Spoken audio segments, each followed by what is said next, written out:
Hello, Chris here with episode 62 of Is It Worth Seeing Theatrically? We are talking The Long Walk. This is the latest movie based on a Stephen King book that he actually wrote under the pseudonym Richard Bachman. It is directed by Francis Lawrence, who previously has directed The Hunger Games, Catching Fire, and Mockingjay Part 1 and Part 2. It's written by J.T. Molnar, and it is starring Cooper Hoffman, David Jonsson, Ben Wang, Mark Hamill. The basic premise of the movie is at some point in the future, a war has broken out, which has caused economic strife, and they offer this contest called the Long Walk. And whoever manages to win the Long Walk is afforded riches and one wish. And it is just people walking. And it manages to somehow take that premise of people walking, and it makes it entertaining and fascinating to watch. Not just from the standpoint of you're watching these people kind of slowly become friends as they do this walk with no end in sight, but the dialogue and the actors, everybody who's cast in this movie is so perfectly cast for their parts that they manage to make it a watchable movie.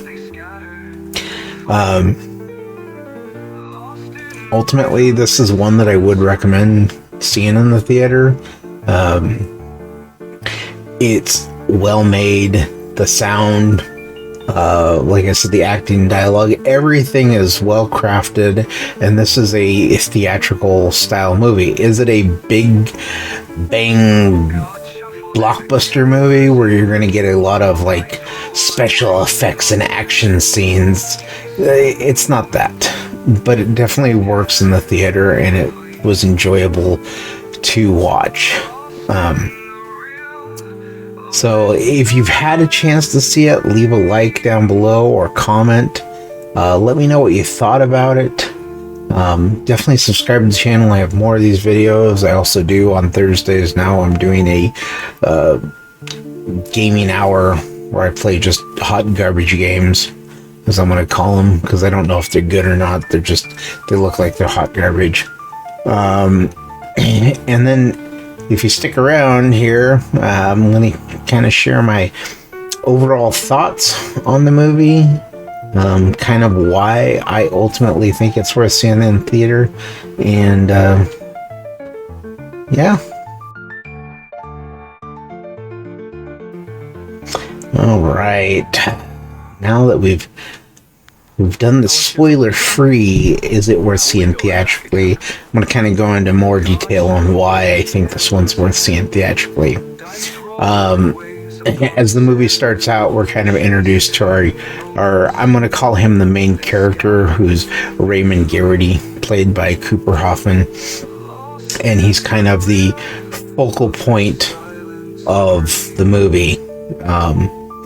Almost all of it is focused on him primarily, from when we're first introduced to the kids pulling up. I mean, they're 18-year-olds, roughly is what they're supposed to be. They've kind of gotten into this lottery, but then pulling up to where they all kind of gather before they start the long walk. And he kind of is then introduced to David Jonsson, who plays Peter McVries.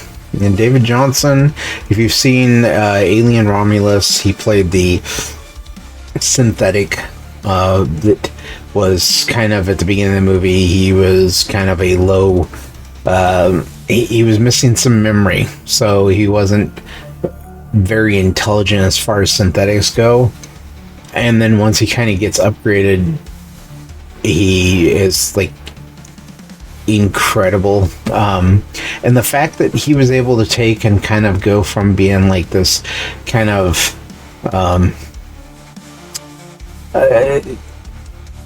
reserved synthetic that really didn't do a whole lot to this take charge. There was an acting range there that it was fantastic to see, and he kind of brings that with this character Peter McVries, who along with Raymond Garraty, they kind of build this friendship throughout the movie. They include Ben Wang, who plays Hank Olson, and then I'm going to butcher the guy's name, unfortunately, but I believe it's Tut Nugat, who played Arthur Baker. And they kind of form this, they call them the Musketeers. They're not really the Musketeers, but anyway, so the four of them kind of build this friendship throughout the movie. And as they start the long walk process, they kind of get to this point where you have the very first person who kind of falls off. Can't keep up, has a Charlie horse in his leg and everything, and everybody's pretty sure he was under the age of 18, which apparently it's implied that the only people who are able to do this long walk are supposed to be of 18 years of age or older, and they're all male. And it's fascinating because when that kid is killed, because they give them 3 warnings, and between each warning they have 10 seconds, and then they have to kind of get those warnings off of them, they have to maintain their 3-mile-per-hour walking for an hour to remove each warning. So if they have 3 warnings, they have 3 hours they have to walk continuously before they can get another warning. But he gets shot, and it's done in such a violent and visceral way that as the moviegoer, it's meant to be shocking. And the comment that is made as it goes on from that point by Garraty and McVries is that, it still, these deaths are supposed to be like traumatic.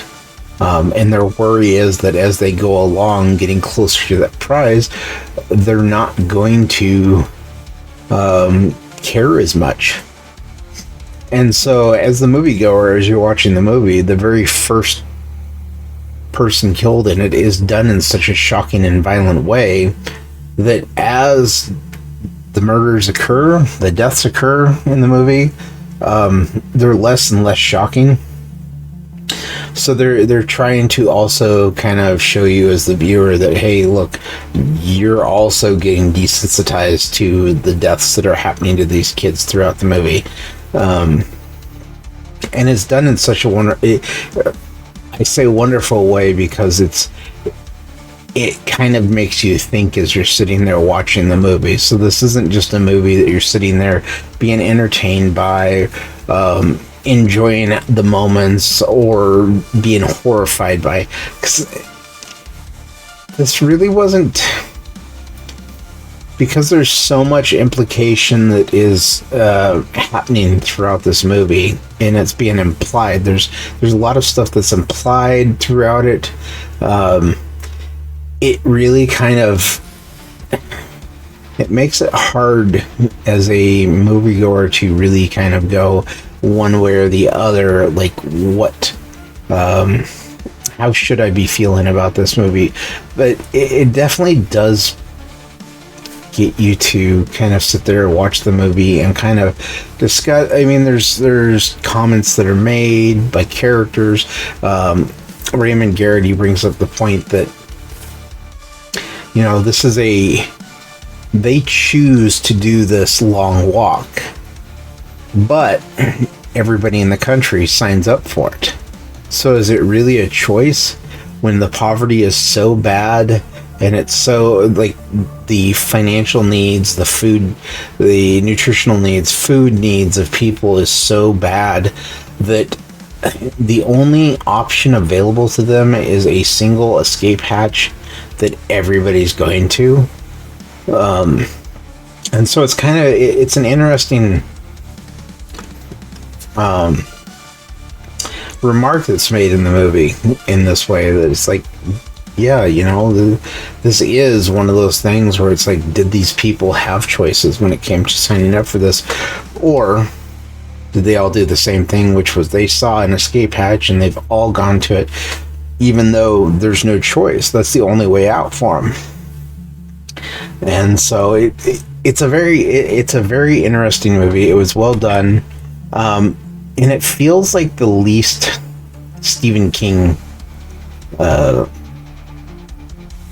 horror movie, if you want to call it that, as it can be. It was just a really good movie. It was well done.